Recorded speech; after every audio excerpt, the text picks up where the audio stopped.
Hello student, myself doctor Anu Banshiwal. और आज का हमारा ऑनलाइन लेक्चर का टॉपिक रहेगा ट्रेजेक्ट्रीज़। और ये टॉपिक जो है वो बीएससी पार्ट सेकेंड ईयर की जो बुक है डिफरेंशियल इक्वेशन उससे लिया गया है।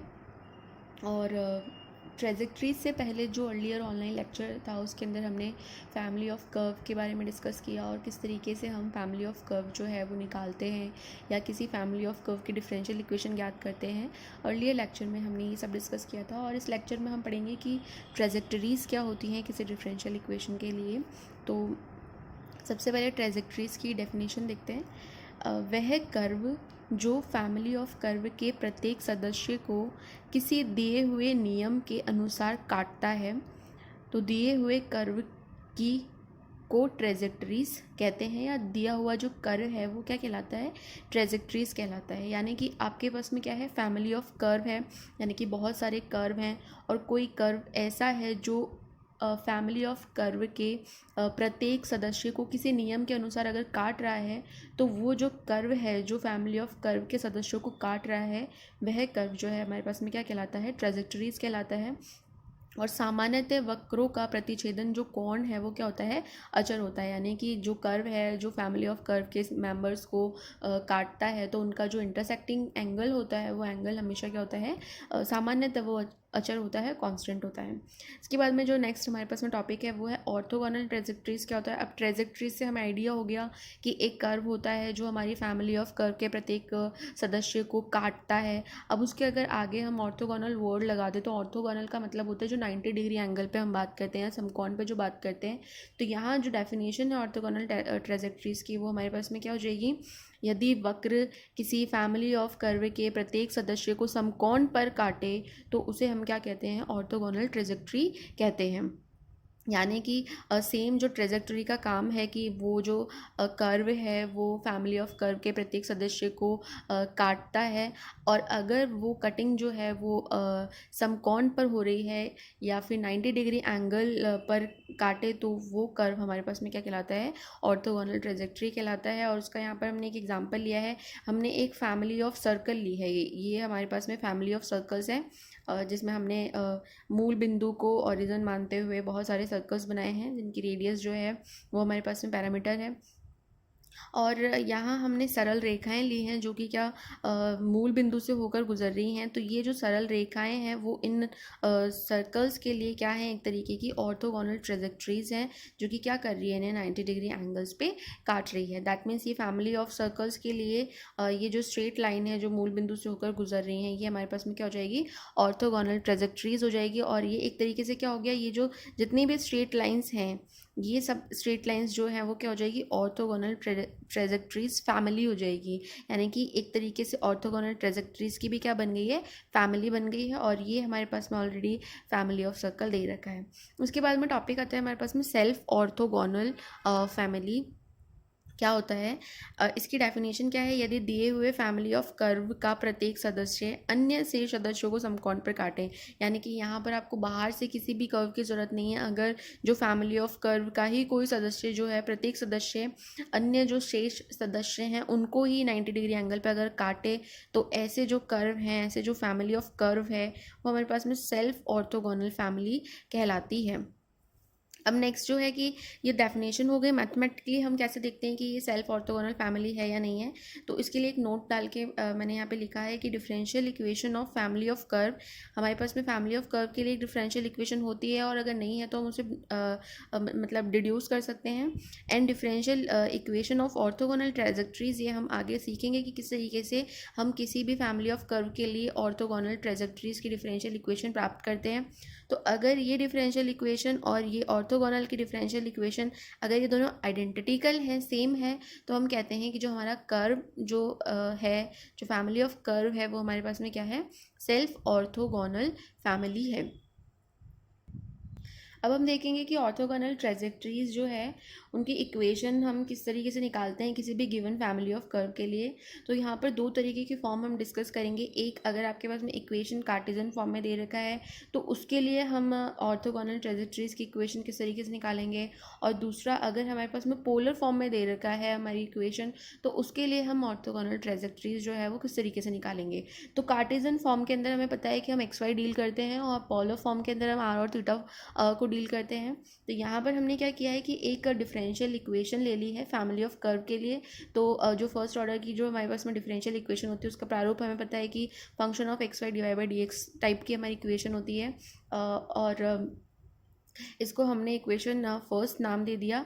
अब हमें क्या करना है, फैमिली ऑफ कर्व का एक कर्व चाहिए और एक ऑर्थोगोनल ट्रेजेक्टरी का कर्व चाहिए। उसके बाद में हम देखेंगे कि किस तरीके से हम ऑर्थोगोनल ट्रेजेक्टरीज का इक्वेशन फाइंड आउट करते हैं। तो हमने क्या किया, यहाँ पे एक डायग्राम लिया है। इस डायग्राम के अंदर हमने दो कर्व कंसिडर किए हैं। तो अगर हम इसे गौर से देखें तो यहाँ पर एक कर्व जो है उसे हमने C1 नाम दिया है। ये हमारा फैमिली ऑफ कर्व का एक मेंबर हमने लिया है। और दूसरा जो कर्व है, यहाँ हम देख रहे हैं कि ये जो कर्व है जो रेड लाइन में बना हुआ है, ये कर्व हमारे पास में एक ऑर्थोगोनल कर्व है जो कि हमारे फैमिली ऑफ कर्व के मेंबर को 90 डिग्री एंगल पे क्या कर रहा है, कट कर रहा है। तो यहाँ हम दो कर्व की बात कर रहे हैं। एक कर्व ये जो रेड लाइन में दिया हुआ है ये हमारे पास में ऑर्थोगोनल ट्रेजेक्टरी हो गई, और एक जो ये ब्लू लाइन के अंदर हमें कर्व दिया हुआ है ये हमारा फैमिली ऑफ कर्व का एक मेंबर है जिसे हमने नाम दे दिया है C1। अब हमने क्या किया कि ये जो इंटरसेक्टिंग पॉइंट है इस पॉइंट को हमने P बिंदु नाम दे दिया। ये P बिंदु जो है वो हमारे फैमिली ऑफ कर्व C1 पर भी स्थित होगा, और जो हमारी ऑर्थोगोनल ट्रेजेक्टरीज है जिसे हमने OT1 नाम दिया हुआ है इस कर्व को, उस पर भी स्थित होगा। जब ये कर्व फैमिली ऑफ कर्व की बात करेंगे तो इस P बिंदु के निर्देशांक है हमारे पास में एक्स वाई हो जाएंगे, और जब हम ऑर्थोगोनल ट्रेजेक्टरी के लिए इस P बिंदु की बात करेंगे तो इसके कोऑर्डिनेट्स जो है वो हम कैपिटल X और कैपिटल Y कंसिडर करके चलेंगे। अब हमने यहाँ पे क्या किया कि ये जो दो कर्व हैं इन दोनों कर्व के ऊपर हमने एक टेंजेंट खींची, यानी कि एक स्पर्श रेखा खींची है, तो इस कर्व के लिए हमने एक स्पर्श रेखा खींची है, और एक जो हमारी फैमिली ऑफ कर्व है उसके लिए भी हमने एक यहाँ पर स्पर्श रेखा खींची है। तो यहाँ पर ये डायग्राम हमें समझ में आ गया। दो कर्व लिए हैं हमने, एक हमारा कर्व जो है वो फैमिली ऑफ कर्व का मेंबर है, और दूसरा जो हमने कर्व लिया है वो हमारा ऑर्थोगोनल ट्रेजेक्टरी है। तो यहाँ पर हमने कुछ जो बातें कंसिडर की है उन्हें हमने थ्योरी में लिखा है कि C1 हमने एक फैमिली ऑफ कर्व का मेंबर लिया है, और OT1 जो है वो हमारे पास में एक ऑर्थोगोनल ट्रेजेक्टरी कर्व है, और इन दोनों का जो इंटरसेक्टिंग पॉइंट है वो क्या है, P है, और इस P के कोऑर्डिनेट्स जो है हमने क्या लिए हैं, स्मॉल x और y। अब माना कि कर्व C1 की बिंदु P पर स्पर्श रेखा की प्रवणता क्या है, dy/dx है। यानी कि अगर हम इस फैमिली ऑफ कर्व के मेंबर की बात करें, C1 की बात करें, तो इसके लिए जो हमारी टेंजेंट है उसका ग्रेडियंट क्या हो जाएगा, dy/dx हो जाएगा। और सेम इसी तरीके से अगर हम OT1 यानी कि ऑर्थोगोनल ट्रेजेक्टरी की बात करें तो ऑर्थोगोनल ट्रेजेक्टरी के ऊपर जो हमने ये स्पर्श रेखा खींची है, इस स्पर्श रेखा की जो प्रवणता है उसे हम क्या ले रहे हैं, D⁻Y अपॉन D⁻X लिया है। और यहाँ पर जो हमने पहले ही बताया है कि P बिंदु के कोऑर्डिनेट इस ऑर्थोगोनल ट्रेजेक्टरी के लिए हमने कैपिटल X और कैपिटल Y लिया है। अगर हम यहाँ दोनों को देखें तो x जो है वही कैपिटल X के बराबर है, और जो y है वो कैपिटल Y के बराबर है। इसे हमने इक्वेशन नंबर 2 नाम दे दिया। अब यहाँ पर हमने प्रॉपर्टी ऑफ ऑर्थोगोनलिटी, क्योंकि ये दोनों का आपस में एक दूसरे को इंटरसेक्ट कर रहे हैं 90 डिग्री एंगल पे, तो हमने क्या किया है, प्रॉपर्टी ऑफ ऑर्थोगोनलिटी यानी कि लंबकोणीय के सिद्धांत से हमने क्या किया, dy/dx और D⁻Y अपॉन D⁻X ये जो है इनकी ये जो प्रवणता का जो गुणन है वो किसके बराबर होगा, -1 के बराबर होगा। जो हम कहते हैं m1 into m2 equals to -1 है, तो उसी तरीके से यहाँ पर dy/dx और D⁻Y upon D⁻X equals to -1 हो गया। और इसको अगर हम थोड़ा सा सॉल्व आउट करें तो dy/dx जो है वो -D⁻X अपॉन D⁻Y हो गया। और यहाँ हमने लिखा है कि कैपिटल X जो है वो स्मॉल x के बराबर है, कैपिटल Y जो है स्मॉल y के बराबर है। तो वहाँ से हम लिख सकते हैं कि dy/dx जो है वो बराबर हो गया माइनस का dx अपॉन dy के। इसको हमने नाम दे दिया इक्वेशन नंबर 3। इस इक्वेशन और इस इक्वेशन सेकंड का यूज़ करके हमने इन दोनों की वैल्यू यहाँ पुट कर दी इक्वेशन फर्स्ट में। तो इक्वेशन जो फर्स्ट है वो हमारी रिड्यूस हो जाएगी function of capital x capital y and minus of d x upon d y equals to 0। तो यहाँ पर हमने देखा कि किस तरीके से हम फैमिली ऑफ कर्व से हमने एक इक्वेशन इस तरीके की निकाली, और ये जो इक्वेशन है वो हमारी एक्चुअली में क्या है, ऑर्थोगोनल फैमिली की डिफरेंशियल इक्वेशन है। यानी कि अगर आपको कोई डिफरेंशियल इक्वेशन दी जाए किसी भी फैमिली ऑफ कर्व की, तो उससे आप ऑर्थोगोनल ट्रेजेक्टरी फैमिली का डिफरेंशियल इक्वेशन किस तरीके से डिड्यूस करेंगे, उसका वर्किंग रूल भी यहाँ पर लिखा है स्टेप बाय स्टेप। तो सबसे पहले हमें क्या करना है कि जो भी हमें फैमिली ऑफ कर्व दिया हुआ है उसका हमें अवकल समीकरण ज्ञात करना है, और जब हम उसका अवकल समीकरण ज्ञात कर लेंगे तो उसमें d y by d x के स्थान पर हमें क्या पुट करना है, minus d x upon d y put करना है। और minus d x upon d y put करने के बाद में जो भी हमें अवकल समीकरण प्राप्त होगी उस अवकल समीकरण का हमें क्या करना है, समाकलन करना है। तो समाकलन करने के बाद में हमें क्या मिल जाएगा, हमारा फैमिली ऑफ ऑर्थोगोनल कर्व जो है वो हमें हमारा प्राप्त हो जाएगा। इसकी एग्जाम्पल जो है वो हम नेक्स्ट लेक्चर में डिस्कस करेंगे। अभी हम सिर्फ ऑर्थोगोनल ट्रेजेक्टरीज की इक्वेशन कार्टेशियन फॉर्म और पोलर फॉर्म के अंदर किस तरीके से रिड्यूस करते हैं वो पढ़ेंगे। तो कार्टेशियन फॉर्म के अंदर हमें समझ में आ गया, जहाँ हमें d y by d x दिखाई देगा उसे हमें क्या सब्सिट्यूट करना है, उसकी जगह minus d x upon d y substitute करना है। उसके बाद में हमें जो प्राप्त डिफरेंशियल इक्वेशन है उसका इंटीग्रेशन करना है, और इंटीग्रेशन करने के बाद में हमें जो लास्ट में रिजल्ट मिलेगा वो हमारे पास में ऑर्थोगोनल ट्रेजेक्टरी फैमिली का इक्वेशन हो जाएगा। नेक्स्ट अब हम बात करेंगे पोलर फॉर्म के लिए। तो पोलर फॉर्म के लिए यहाँ पे मैंने दो डायग्राम बनाया है, दोनों का एंगल थोड़ा सा चेंज करके स्पेसिफाई करने की कोशिश की है। तो यहाँ देखिए हमने एक कर्व लिया है, ये जो कर्व है वो हमारे पास में ऑर्थोगोनल कर्व है, और ये जो दूसरा कर्व हमने लिया है इस तरीके से, ये हमारे फैमिली ऑफ कर्व का ही क्या है, एक मेंबर है।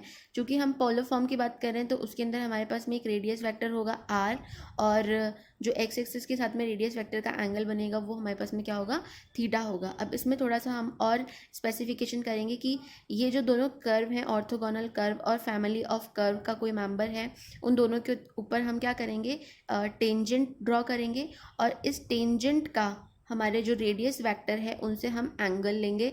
तो जो फैमिली ऑफ कर्व के मेंबर पर जब हम टेंजेंट खींचते हैं तो उस टेंजेंट का रेडियस वेक्टर के साथ साथ हमने एंगल लिया है फाई। इसी तरीके से जब हम ऑर्थोगोनल कर्व लेंगे तो ऑर्थोगोनल कर्व के लिए वो एंगल जो है हम आगे डिस्कस करेंगे। अब इसी डायग्राम को अगर हम थोड़ा सा शिफ्ट कर दें तो यहाँ पर हम देखेंगे कि अगर इन टेंजेंट्स को, ये जो हमने टेंजेंट्स ली है फैमिली ऑफ कर्व और ऑर्थोगोनल कर्व के ऊपर, अगर हम इन टेंजेंट को आगे बढ़ा दें एक्स एक्सिस के साथ देखें, तो जो फैमिली ऑफ कर्व की जो टेंजेंट होगी वो एक्सिस के साथ अगर फाई कोण बना रही है, और जो ऑर्थोगोनल कर्व है उसकी टेंजेंट जो है वो एक्सिस के साथ में साई कोण बना रही है, तो इन दोनों का जो डिफरेंस है, जो हमने कहा है कि 90 डिग्री है, क्योंकि ये कर्व एक दूसरे को क्या कर रहे हैं, 90 डिग्री एंगल पे काट रहे हैं, तो वो जो 90 डिग्री है एक्चुअल में किसके बराबर हो जाएगा, साई माइनस फाई के। ये हम पोलर फॉर्म जो है उसके अंदर ऑलरेडी डिस्कस कर चुके हैं, और अगर ये पार्ट आपने नहीं पढ़ा है तो इंटीग्रल कैलकुलस के अंदर हम डिफरेंशियल कैलकुलस फर्स्ट ईयर की बुक के अंदर हम ये पार्ट जो है वो पढ़ चुके हैं। अगर आपको उसको समझने में कोई भी दिक्कत हो रही है तो ये डायग्राम जो है जिसमें किस तरीके से ये फाई और शाई एंगल हम बनाते हैं, ये आप अपनी डिफरेंशियल कैलकुलस की बुक से भी देख सकते हैं। तो यहाँ पर हमने दो चीज़ें देखी कि ये अगर टेंजेंट को आगे बढ़ा दिया जाए तो एक्सिस के साथ साथ में वो शाई और फाई एंगल बनाती है, और उसका जो डिफरेंस है वो हमारे पास में क्या है, 90 डिग्री है। अब यहाँ पर हम इक्वेशन देखेंगे हमारी कि पोलर फॉर्म में जो इक्वेशन है रेडियस वेक्टर के लिए वो क्या है। तो वक्र के किसी बिंदु पर, ये हमने वक्र जो है वो हमारा फैमिली ऑफ कर्व का मेंबर लिया है, तो वक्र के किसी बिंदु पर स्पर्श रेखा रेडियस वेक्टर आर्क से अगर फाई कोण बना रही है तो उसके लिए हमारा जो इक्वेशन है वो क्या हो जाएगा, tan phi equals to r d theta upon d are.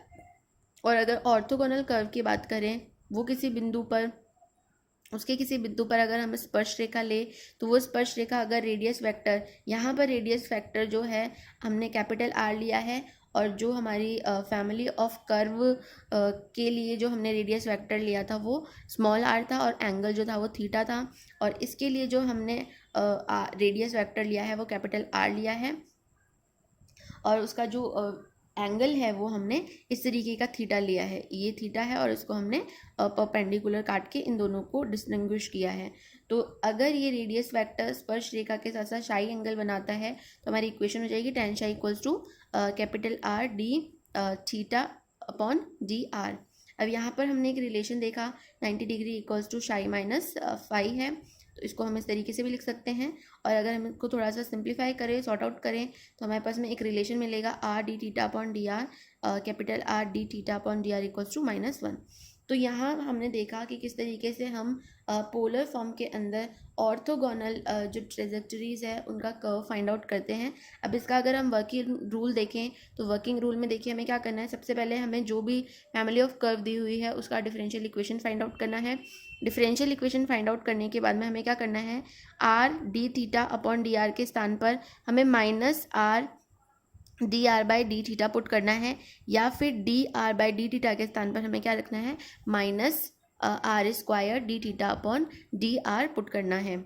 इस प्रकार जो भी ये सब्स्टिट्यूशन करने के बाद में जो भी हमें डिफरेंशियल इक्वेशन प्राप्त होगी उस डिफरेंशियल इक्वेशन का हमें इंटीग्रेशन कर, और उस इंटीग्रेशन जब हम करेंगे तो उससे हमें क्या मिलेगा, ऑर्थोगोनल ट्रेजेक्टरीज फैमिली हमें ज्ञात हो जाएगी।